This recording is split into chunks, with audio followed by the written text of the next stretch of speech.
We're going to be doing something on our hair, and again, dictated by texture, guys. Smooth comes in many flavors. This young lady is Donna. Donna's going to be making her hair perfect. What would you say would be the best product out of our smoothing system for Danica's hair?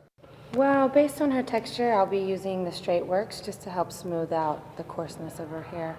The thing about coarse hair that you got to understand, it's got more space in it. So what Straight Works is going to do is, first of all, give us something that sort of links in and gives it a smooth complexion all the way through.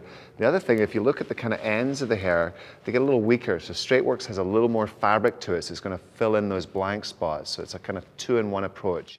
The preparation so far: super skinny shampoo, super skinny treatment.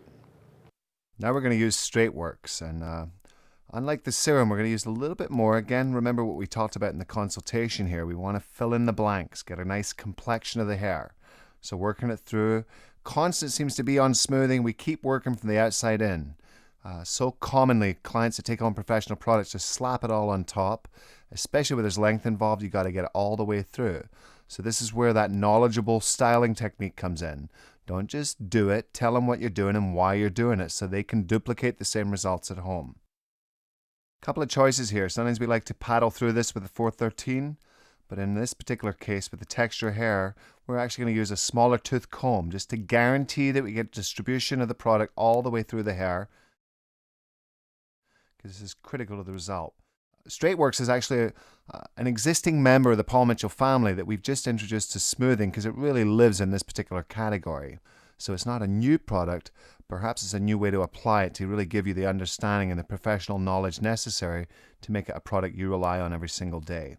We start off with a sort of deep sort of side part working through here. We want to encourage you to sort of think the hairstyle through.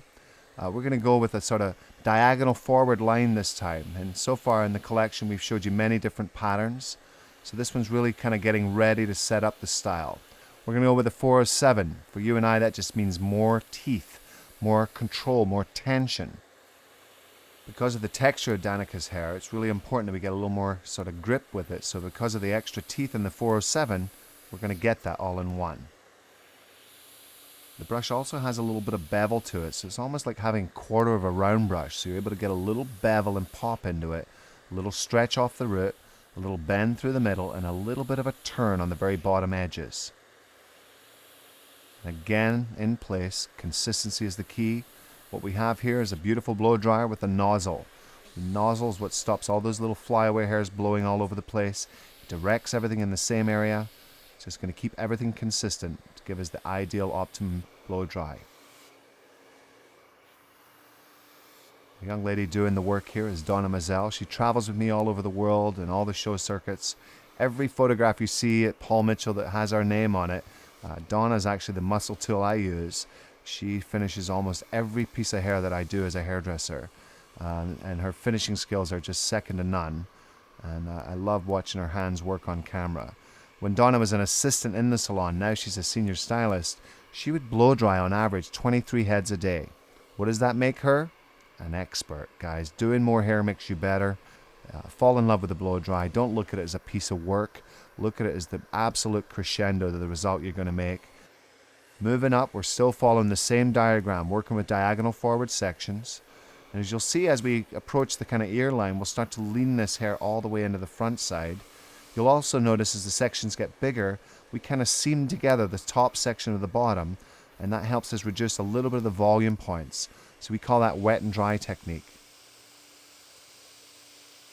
We begin again. You'll notice as we move closer to the top, there's a little bit of stretch. Just letting that dryer and sort of brush work together so they're really in contact with one another. And that's really going to give you the ultimate in drying time. So it's not going to take so long because the contact is always right to the degree of the brush where it needs to be. And again, guys, you can see the results. You can see the shine evident in the hair right away just from the simple application of the right brush, the right product choice, and the right foundation from the right shampoo and conditioner.